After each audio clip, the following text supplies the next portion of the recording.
Assalamualaikum warahmatullahi wabarakatuh. Alhamdulillahil qaili fi kitabihil karim. A'udzu billahi minasy syaithanir rajim. Wa ahsin kama ahsanallahu ilaik. Wa qala in ahsantum ahsantum li anfusikum wa in asa'tum falaha. Allahumma salli wa sallim ala sayyidina Muhammad wa ala alihi wa ashabihi dhawiz zuhdi wal karamat.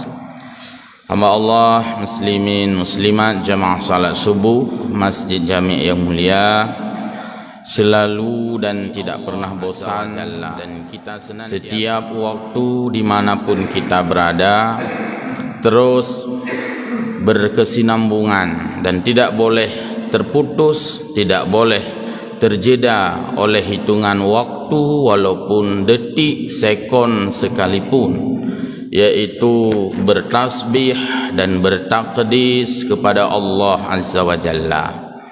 Pada Rasulullah sallallahu alaihi wasallam kita sampaikan salatu wassalama, Rasul yang tidak sempat karena perbedaan waktu dan zaman yang sangat jauh dengan kehidupan kita, tidak sempat melihat beliau secara fisik, tetapi kita dapat membayangkan kemuliaan keagungan beliau, bahkan melihat beliau dalam tanda kutip melalui hadis-hadis beliau, melihat beliau juga dalam tanda kutip atas informasi yang Allah sampaikan. Allah gambarkan di dalam Al-Quran sebagai uswatun hasanah, qudwatun hasanah. Ikutan kita di dalam aspek bicara, ikutan kita di dalam aspek perbuatan. Itulah beliau Muhammad sallallahu alaihi wasallam. Hamba Allah, guru-guru kami, jamaah semua yang berbahagia, tadi kita angkat sepotong firman Allah, wa ahsin kama ahsanallahu ilaika, dan berbuat baiklah kamu sebagaimana Allah telah berbuat baik untuk kita. Kita diperintahkan oleh Allah berbuat baik karena Allah Subhanahu wa taala telah berbuat baik kepada kita. Semua yang Allah perintahkan untuk kita adalah demi kebaikan kita. Tidak ada perlu apapun bagi Allah. Bahasa Aceh hanagi acok lah bak ditanya oleh Allah. Dan apapun yang Allah semata-mata untuk kebaikan kita, hana perlu sesuatu oleh Allah. Allah tidak membutuhkan kita, tetapi semata-mata kitalah yang membutuhkannya. Allah tidak perlu dukungan moral dari kita, karena tanpa dukungan kita Allah tetap saja Allah Subhanahu wa ta'ala. Allah bukan dipilih dan Allah bukan terpilih, tetapi Allah adalah Al-Khaliq, Allah pencipta, Allah Rabb, Allah pemilik, penguasa, pengayom alam semesta, termasuk kita manusia. Oleh karena itu, ketika Allah berbuat baik untuk kita, semata-mata demi kebaikan kita dan bukan berharap agar kita juga membalas kebaikan Allah. Hamba Allah yang berbahagia, hal ini berbeda dengan kita sesama kita manusia. Ketika ingin berbuat baik kepada seseorang, kadang-kadang galom tak pegot-got kata tuntut kebaikan. Nyomnya ku tolong kah baik ka tolong long tengah baik sampai nak ka tolong long. Wajib pegah le pu je tam tolong nyom jadah tolong long jadah tolong kah. Ini adalah ketergantungan antara seseorang dengan orang lain ketika berbuat baik, tetapi Allah tidak. Allah berikan nikmat semata-mata gratis kepada kita, walaupun Allah perintahkan kita menyembahnya, tetapi bukan ketergantungan Allah atas sembahan manusia tanpa disembah oleh seorang pun, tetap saja Dia adalah Allah yang Maha Kuasa. Inilah makna wa ahsin kama ahsanallahu ilaika. Berbuat baiklah sebagaimana Allah telah berbuat baik kepada kita. Hamba Allah jamaah yang mulia, poin yang kedua, in ahsantum, jika kamu berbuat baik, ahsantum li anfusikum, berbuat baik untuk orang lain itu adalah berbuat baik untuk diri kita, walaupun manfaat benefit dirasakan oleh orang lain, tapi itu adalah kebaikan untuk kita. Belum pernah terdengar ada orang yang rugi karena menolong orang yang lain. Ini adalah bentuk kebaikan untuk diri kita sendiri, walau yang merasakan hasil kebaikan kita adalah orang lain. Karena kita dialirkan pahala, diberikan ganjaran oleh Allah Subhanahu wa taala. Perintah bersedekah, perintah memberikan manfaat untuk orang lain, tapi itu adalah kebaikan kita. Perintah mengeluarkan zakat, perintah berbuat baik dan memberi manfaat kepada orang lain, tapi pahala itu adalah untuk kita. Ta'awun, saling bantu membantu, saling tolong menolong, saling memberi, shareness, saling memberikan sesuatu kepada orang lain. Sebenarnya secara lahiriah kita memberi manfaat untuk orang lain, tetapi secara batiniah kita memberikan manfaat untuk diri kita sendiri, jauh memiliki porsi yang mendominasi untuk kepentingan kita sendiri. In ahsantum, ahsantum li anfusikum, jika kamu berbuat baik, sesungguhnya kamu sedang berbuat baik untuk dirimu sendiri. Maka jangan pernah kebaikan itu kita jadikan sesuatu yang merugikan, walaupun kadang-kadang mulut kita lancang, mulut kita telanjur, karuh mau pegah, oh matalah buat pegot-got. Ada kadang-kadang orang menyesal berbuat baik. Ini adalah sesuatu yang antagonis, berlawanan dengan sesuatu yang sifatnya kebaikan. Kadang-kadang karena kita terlalu menyesal, terlalu mempersoalkan, sampai-sampai kita mengatakan, aku tupu lagi nyana, aku tolong ji. Padahal dia kata tolong, kamu tu memfahala. Tetapi kita mencabut kebaikan itu, menganulir, membatalkan, menihilkan kembali. Ama Allah, jamaah salat subuh yang berbahagia.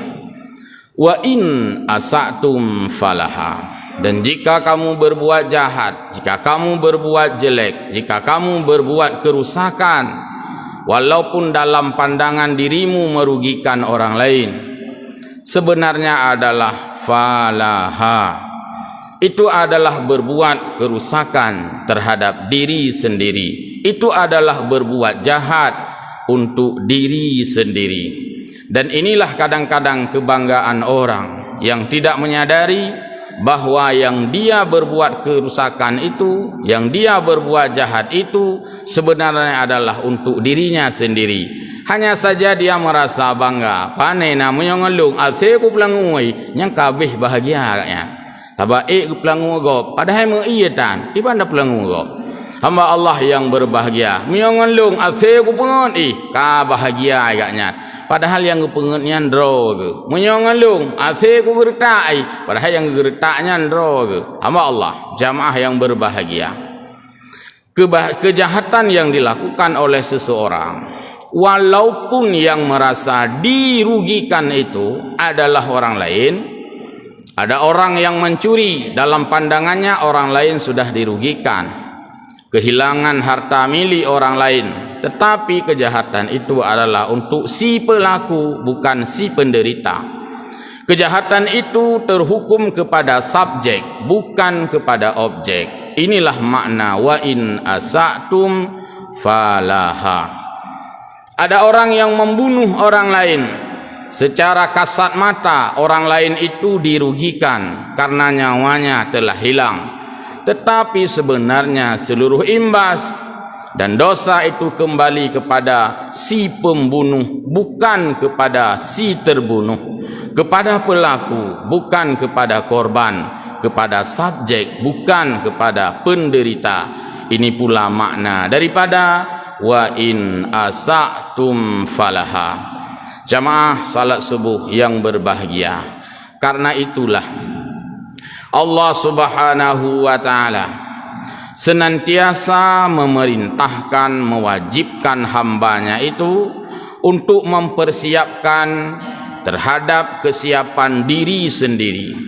Kita melihat firman Allah, wal tanzur nafsum ma qaddamat lighad, dan hendaklah seseorang itu dia memperlihatkan, mempersiapkan, dia mengemas ma qaddamat lighad, apa yang akan dipersiapkan untuk hari esok.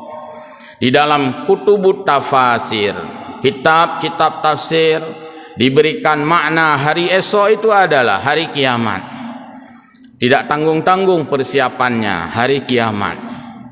Ada orang yang mengatakan nyontuk singah pakai ban, uranya Jumat ke singah Sabtu pakai ban, itu masih terlalu dekat waktunya, limit yang sangat kecil.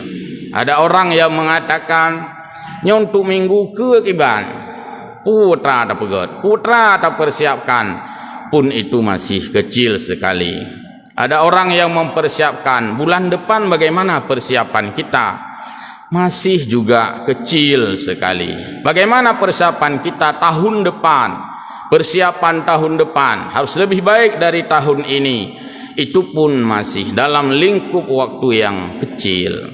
Ada orang yang mengatakan bagaimana periode ke depan, nyobeli lagi-lagi periode ke benar perubahan kiban dah pegot, itu pun masih waktu yang sangat kecil, hanya beberapa hitungan tahun. Ada orang yang menginginkan bagaimana kita bisa dasa warsa ke depan, 10 tahun ke kibanyo baik saya kawatret, pun masih belum lama, hanya ukuran 10 tahun. Ada orang yang mempersiapkan bagaimana kalaupun kita sudah meninggal pada waktunya nanti, anak-anak cucu kita, generasi kita bagaimana ingin merasakan sesuatu yang baik, kita persiapkanlah untuk 1 abad mendatang, masih hitungan 100 tahun.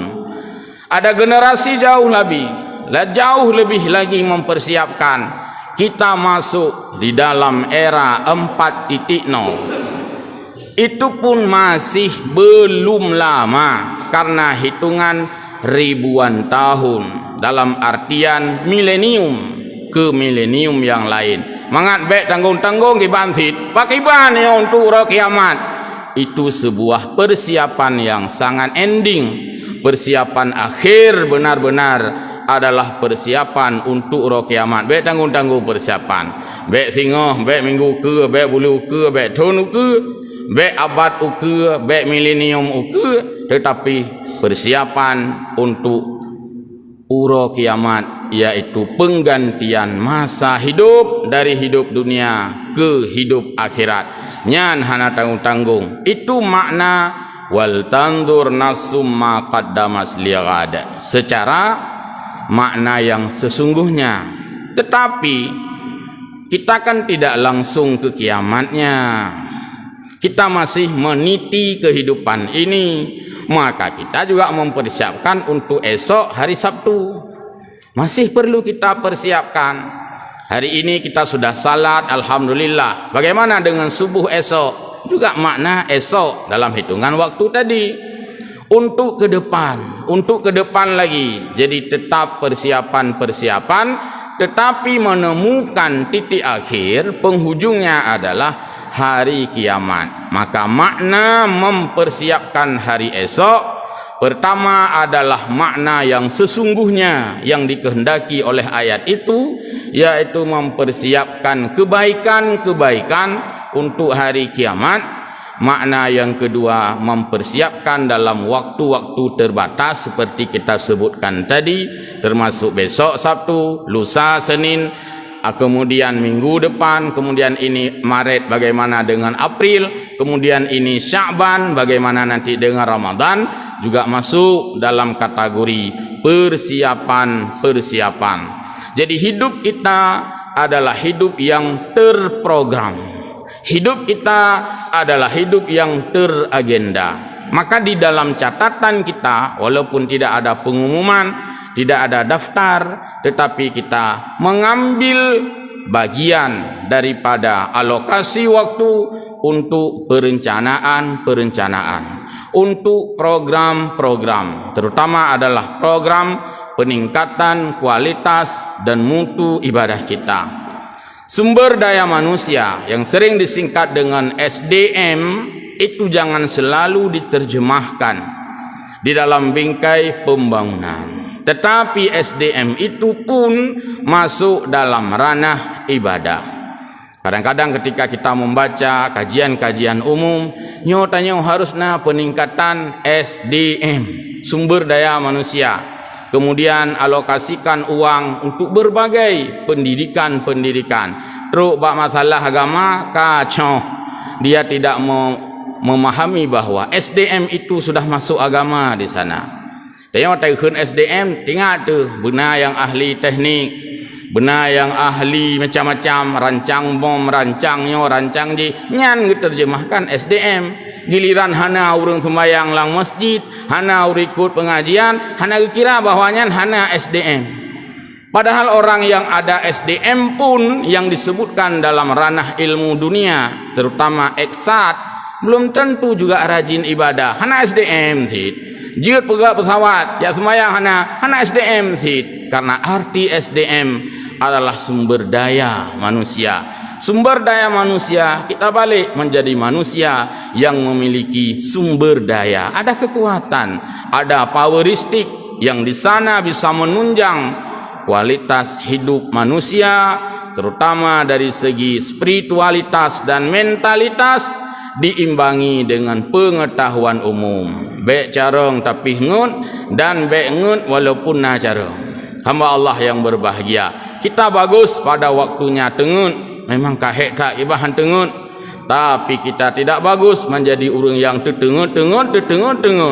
Harus menjadi orang yang segar, fresh, harus menjadi orang yang bersemangat, terutama bersemangat dalam aktivitas keagamaan. Banyak orang hari ini bersemangat, banyak minuman suplementer yang dia masukkan dalam tubuh dia. Ada ini, ada itu, ada M15, macam-macam obat-obatan dan minuman kemasan. Alasan putra mengai semangat bacu. Lihat kejepnya rupanya tengut watai subuh. Oh kata hana semangat ya. Kecuali lihat kejepnya umah subuh ketiga nyanyo suplemen ke. Hamba Allah yang berbahagia, kita suplemen ini dengan semangat beribadah. Mbak olahraga semangat. Di acara olahraga hadir semua lapisan. Ana mewakili lo. Mbak kegiatan agama, ana payah menjalu mewakili semua untuk kegiatan keagamaan, berarti hilang semangatnya. Giliran hiburan, ana mewakili, hadir semua lapisan masyarakat. Kan hanya draw semangat, urung lain yang hana semangat, hiburan. Tapi giliran ibadah beang pakat gap draw gahana. Ini tidak tersuplemen. Kembali kepada ayat tadi, in ahsantum li anfusikum. Jika kamu berbuat baik, kata Allah, itu kamu harus camkan, harus kamu sadari bahwa kebaikan itu adalah untuk dirimu sendiri, bukan untuk orang lain. Demikian, mudah-mudahan kita termasuk orang yang mempersiapkan diri sendiri menghadapi maqaddamas ligat, hari esok hatta yaumal qiyamah. Amin ya rabbal alamin. Wallahu a'lamu bissawab. Mohon maaf. Wassalamualaikum warahmatullahi wabarakatuh.